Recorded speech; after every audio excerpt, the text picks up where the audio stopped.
A healthier, happier life begins here.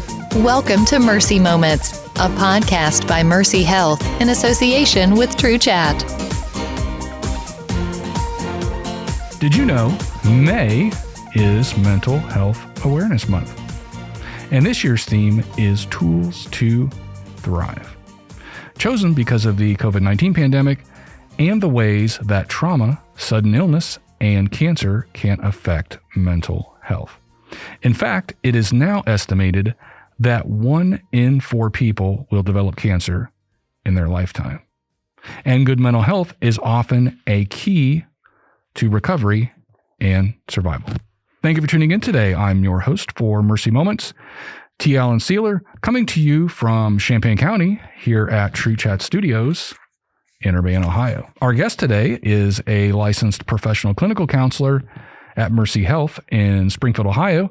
She specializes in working with people who have experienced a sudden illness, trauma, or even cancer.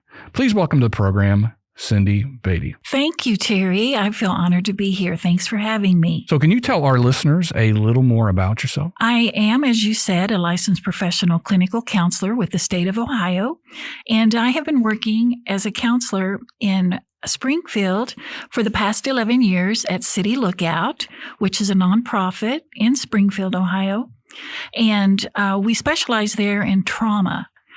And then I had the opportunity to go to the Mercy Health Springfield Cancer Center and work there 1 day a week with their cancer patients. So how would you describe the current state of mental health in America? Well, unfortunately, Terry, I would say that at this time in our country, our mental health as a whole is very poor. So many things have happened, not only, of course, the coronavirus that we've all are cognizant of, but we've had an election this past year. We've had so much diversity, but then also charges of racism in our country, and just all the changes that have happened because of the COVID, of being mandated to stay at home, not working, many places being shut down. It's caused just tremendous mental health issues in so many different areas. So is this partly due to COVID-19 as well? Yes, of course. People losing their jobs, people, just the fear of their mortality. Am I going to get the virus? Will my parents get it? Will my grandparents get it? There's been so much uncertainty, and oftentimes there's been some mixed signals of how to do it and what to do it. And people are just tired. They're ready to get out. They want to get back to a normal type of life. So are there any other factors other than what you've mentioned already that have contributed to some of the mental issues in America? Sure.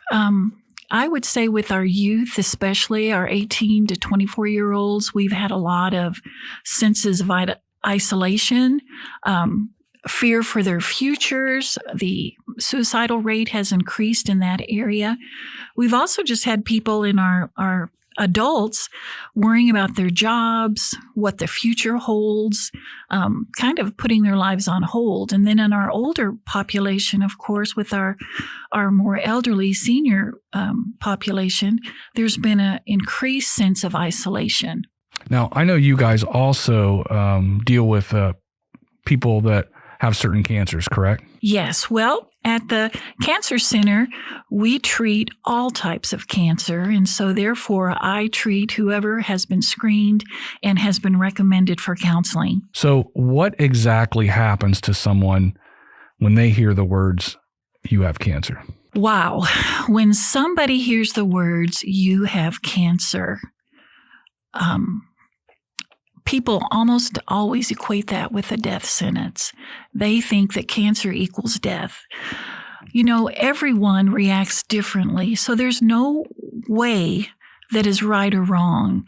But for most people, it is a tremendous shock. It's a disbelief, fear of the unknown, thoughts of, am I going to die, are very, very common. In the mental health community, you often hear the term distress. In clinical terms, what does the word distress actually mean? Well, clinically, we would say that distress is kind of a step up from just having what we consider circumstantial anxiety or depression or sad moods. But when a person is tremendously distressed, that usually involves them, for example, not being able to get out of bed, thinking about death on an ongoing basis, feeling like there's no reason to live, just a sense of doom and dread and not thriving. So what are the types of emotions that a person distressed might experience? Like everyone at the beginning of their cancer journey, there's fear, there's the loss of identity, there are the feelings of, how is my family going to cope if I die? How is this changing my relationships with my significant others and my family, my children? And it really does take time to accept. The numbness, the feelings of disbelief, and the denial actually at the beginning can be very helpful. And they can kind of help you to gradually be able to come to terms with your diagnosis. So can you explain the actual stages, though, that go along with distress? Sure, I would love to.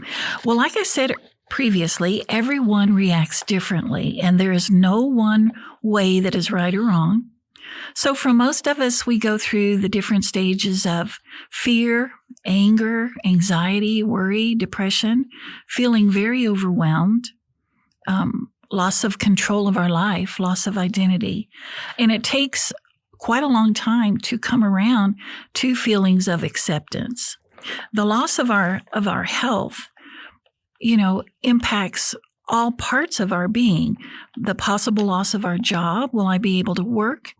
Will I become a burden to my family, to my spouse? How are we going to pay the bills? How are we going to, provide for the children? What about our mortgage payments? Why me? On and on.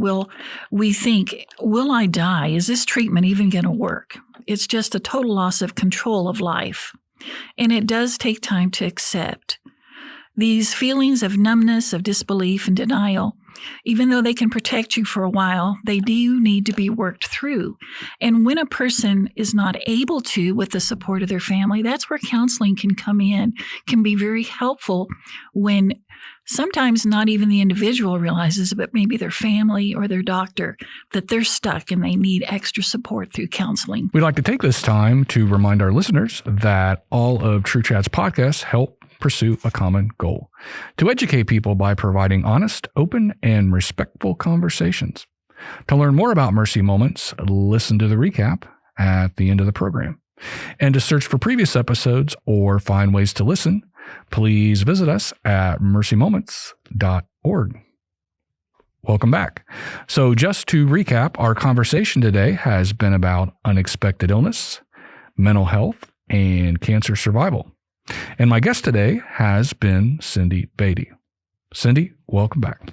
Thank you so much, Terry. This is such an important topic, and I'm so glad to be able to be here and maybe shed some light on the subject and offer hope. So how do you help someone who is in distress deal with their feelings? Well, that is a very good question, and I could go on and on about the answer for this, but one of the very first things that I tell a person is to learn all that they can about their cancer diagnosis.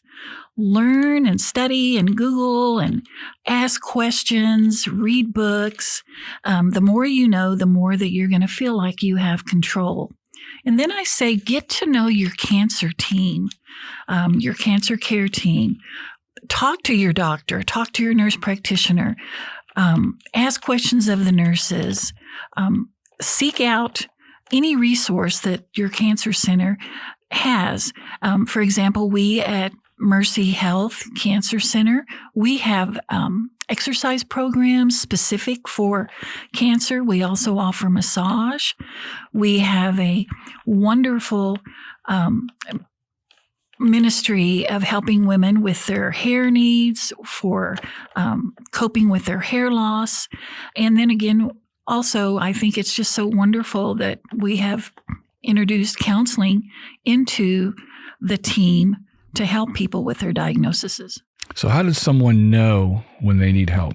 Well, like I said earlier, when you get to the point where you don't want to get out of bed, you don't want to go to treatment, you just feel hopeless, you're not able to cope with even maybe taking a shower, you don't want to talk, you isolate yourself, that is when hopefully your family or you yourself, if you don't have the strength, can go and get counseling.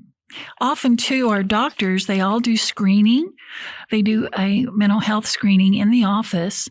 And so they themselves often recommend somebody without the patient asking for the help, because it's very hard for people to ask for help.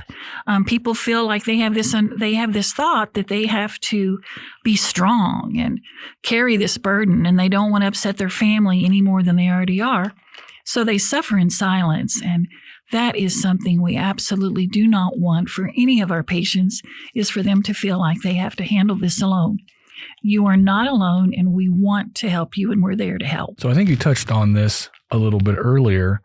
What are some of the self-coping mechanisms that are available? Okay. Like I said, we have the exercise, we have tons of information. We actually even have a little library that you can go and get any kind of information you want.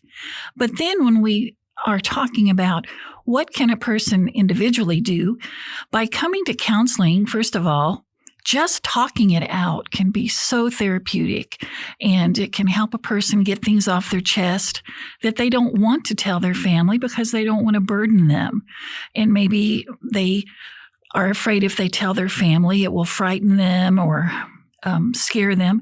But they have a confidential, safe place to talk out their deep feelings and be able to let go of that so they can use that emotional energy to fight and battle their cancer. I think we've pretty much answered this question, but are there any other types of processes that are available to people? Yes, of course. And that is what you can learn in counseling. In counseling, you can learn so much. Besides the fact that you have a safe place to explore your feelings, process your feelings, become more self-aware of what is happening within you with your feelings and your thinking, and to gain insight, you can learn coping mechanisms, and you can become more of an actor in your life instead of just a reactor to all that's happening around you. You know, even some simple things of being encouraged to journal daily, just to get those feelings out, to exercise, just to get some outdoor activity. You know, I tell my clients and my patients that we were created in a garden and we were meant to be outdoors. It can be very soothing and therapeutic for a person and healing. But then also things like making sure you breathe. You know, often we forget that breathing is, of course, essential to all of our health. But a lot of us, when we're upset or stressed out, we hold our breath and we don't realize we do that. So practicing throughout the day, really cleansing breaths can be very helpful. So learning things like that, but it's very simple. Just breathing in through your nose, holding it for four counts, and then breathing out for 4 counts. And maybe in your mind, even thinking of the word relax as you breathe out. But things of this nature are things that can help a person, but it does take practice, and you do have to be committed to wanting to feel better. So at the point that somebody thinks they need help, what exactly is the process that has to be followed? Well, that's a good question, because we want our people to find us and to come for counseling. Often, like I said, the doctor does screening of every patient, and so he will recommend that person for counseling. And so then our social worker, who we have at the Mercy Health Cancer Center, is Ann Himbry, and she is just a tremendous person and resource person for us. And so then she connects me after the doctor lets her know who needs counseling. Then she contacts me, and then we set up an appointment, and that's how that happens. So how does the support differ amongst different segments of the population? Unfortunately, there is some stigma in some populations associated with cancer. So a lot of times we find that men in particular are a little more hesitant to come to counseling than women. Women are usually our first people in line. But then also our different populations of Black, Latino, their cultures are not as open to counseling. And so it takes a lot of encouragement to get these different people to come in. Does age play a factor as well? It does, but I have seen in the last 10 years that I've been counseling that more and more of our elderly population are willing to come because they are so lonely and isolated. So how is your organization funded? At Mercy Health Cancer Center, we are funded through a lot of grants through the Mercy Health Foundation. And then at City Lookout, it is a nonprofit, so it also is funded through private donations and also through grants. So where exactly are you guys located? We're located in Springfield at 148 West North Street. And our phone number there for you to contact us is 323-5001. And if you are feeling like you need counseling, you feel like you're in any kind of crisis, we ask you to please call. We would love to help you in any way that we can and be supportive of you. We do not want you to suffer alone. So are there any additional resources that our listeners might be interested in? Yes, thank you for asking that, because like I have said earlier, we do not want anyone that has a cancer diagnosis to suffer alone. The first resource I would love to share is just to remind everyone of the American Cancer Society. It is not only a fundraiser, but it is an organization that will help you 24 hours a day, 7 days a week. And I've checked it out myself at 11 o'clock at night on a Sunday, and they answer. You maybe have to wait and go through multiple prompts, but there are times in a person's life when they're battling cancer that they feel very alone.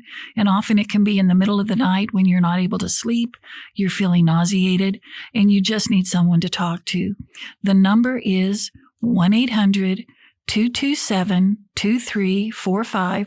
They are not licensed counselors, but they are lay people that are very dedicated to offering kindness and support. Also, then, there's the Mental Health of America. That is a wonderful organization that you could Google and find their website. But then I'd also like to just encourage also people that there is an organization, and we have an active chapter in Springfield called the National Alliance on Mental Illness. It's NAMI, and they do wonderful classes for even families. They have family classes to help them to understand what a person is going through when they're having any kind of anxiety or depression, and they are a very, very wonderful resource group. So like I have said, as hard as it is having cancer, many cancer survivors say the experience has led them to make important changes in their lives, and it's helped them to really learn and value the gift of being grateful for each day and the people in their lives. And there is also hope. Lots of hope. We have so many survivors now living long and fruitful lives. So in regards to City Lookout and the Cancer Center, where are both of those located? City Lookout is located at 616 North Limestone, and the Cancer Center is located at 148 West North Street. And what's good contact information for either one of them? Well, City Lookout phone number is 322-6532. You can call and schedule an appointment there. And then at the Cancer Center, you can call 323-5001. A quick reminder, in addition to May being Mental Health Awareness Month, it is also the kickoff for lung cancer awareness. In fact, Mercy will be holding lung cancer screening events in May and June. Also, for any comments related to past episodes or suggestions for future programs, please contact us at taceyler@mercy.com. That's capital taceyler@mercy.com. Again, I'd like to thank my guest today, Cindy Beatty, for being here. You can listen to Mercy Moments on TrueChat via Spotify, Apple Podcasts, Stitcher, or anywhere else fine podcasts are found. For Mercy Moments, Mercy Health Urbana Hospital, and True Chat, I'm your host, T. Allen Sealer. And I'm Cindy Beatty. Thank you for listening today. Stay healthy, Ohio.